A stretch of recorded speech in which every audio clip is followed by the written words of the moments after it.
You ready, babe? I think so. Okay, let's see it. Tuck jump to chaturanga. Don't worry about breathing. Don't worry about sun salutation or whatever. The goal is just you're gonna jump up, little tuck, and then stick a chaturanga. Everybody is watching, babe. Nice tuck. Nice chaturanga. Wow, both feet same time. That was pretty good. Okay, let's do it again. We're gonna spot. The way I'm going to spot is, she certainly needs a prerequisite tuck jump or some ability. If your person is not quite ready to just even attempt a good tuck jump, you don't need to be working with their float. You don't need to be hands-on spotting their float. It's gonna be too tough to get in there. Babe just showed that she can do it without any of my help. I'm just gonna show you how we can do it much slower and show you the assist. So don't do anything, I'm just gonna show you what I'm gonna do. I'm gonna stand, normally I stand like this, because this is my strong side. I'll do it on my strong side. So I stand staggered, like this way, as if... Flip so they can see too? I mean, you can do it on that leg. I'm just saying for example, just so they can see the open side. I can't turn left.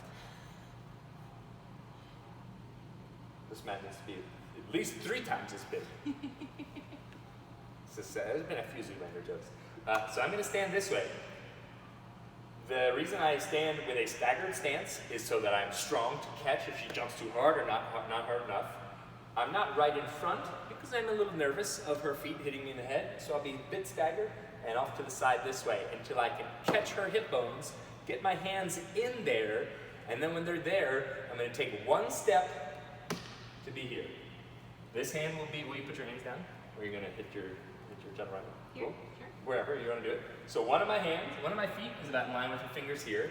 The other foot is gonna be here. Don't jump yet. When she jumps, I'm gonna catch, stabilize, won't be that hard, she's a pro, and then step in. As she goes to lower her feet, you can just gently send them back to chaturanga. We don't need to toe tap yet. As she goes to send them back, my job is going to be to send her hips forward through my legs. The natural tendency is going to be to go backwards because she wants to go backwards to her toes to high plank. I'm gonna make her float to a floaty forward chaturanga, sending her through my legs. We do one more tuck jump to chaturanga on your own, just so we can just see what it looks like. Yeah. You could start more of a samasthiti. Yes, cool.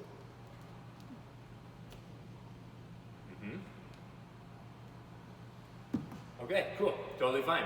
You saw she brought her legs a little up to go back. She realized like, holy shit, my legs are so high. I should probably lower them down one at a time so they don't smash. We're gonna work on keeping the legs together and not shooting them up so much, especially as we get into our toe taps, we're gonna bring them down. So let's just do the exact same thing. You're not gonna separate your feet. We're probably gonna lower to about a 5 count from our tuck jump. From as soon as you'll start to bend your elbows from your tuck chaturanga, we'll go 5, 4, 3, 2, chaturanga. And I'll get out of here. Okay? I do 2 claps and I say big jump. Big jump. Whoa, that was a quick jump. I have her hips. Now I'm ready. 1 step, step here. When she's ready to descend, I'll start to count. 5, 4, 3, 2, 1. Get out of the way before they up dog. Let's in for a surprise. Exit down dog. Cool. And you can rest. That was really good. That's what's really neat because I still do, like I know I do the split leg thing because I still land kind of like potatoes.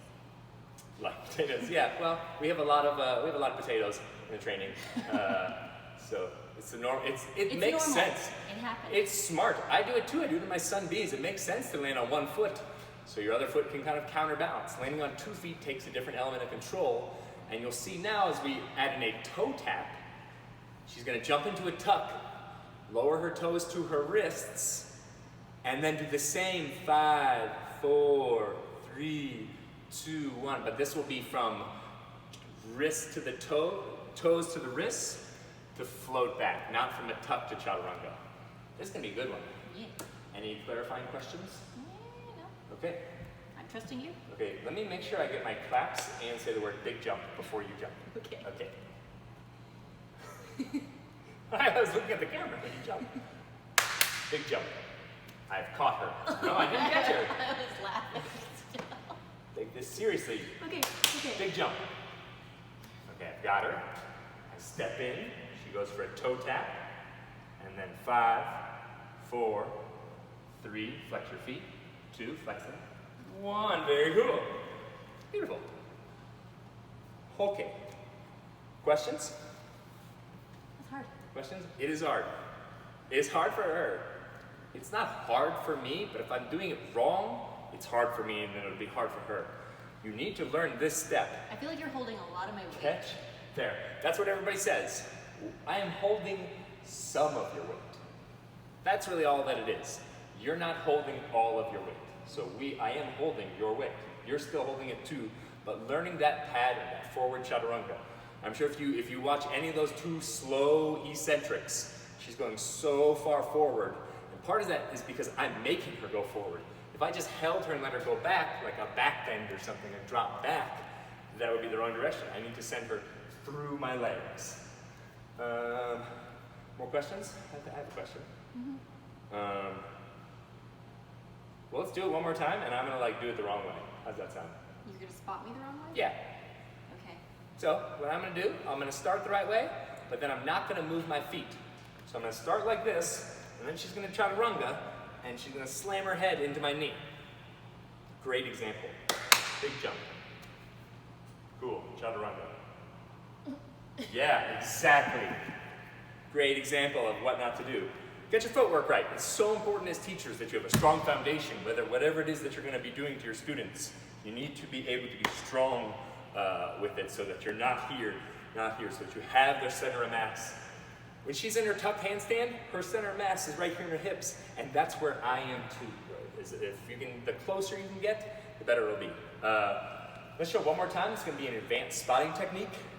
I'm going to give her a strong lift, so you can see where I'm holding and how strong of a lift you can apply to your students.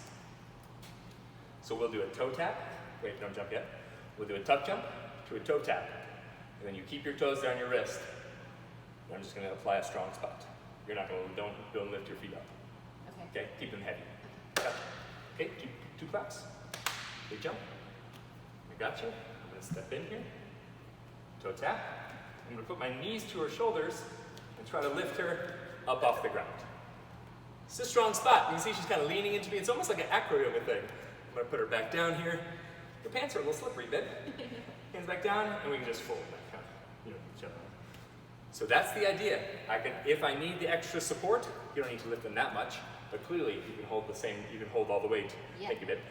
You can use your thighs for a little bit of lift. We were talking, being romantic earlier. I think I was describing her as like a sandbag or an atlas stone. Was what I was thinking. If you can picture like the world's strongest man, like chalking themselves up and picking up the thing and then putting it up on, like, that's my girlfriend. So that's her. And these are your students, but that's the idea, is that you really want to be able to lift them up. And if they're going through your legs, sumo squat them to go down. This is going to be fun. This is quite the advanced floating assist and a floating practice. But as we get more and more into this rocket yoga stuff and Ashtanga floating, it's going to help you transform all of your jump forwards and jump backs.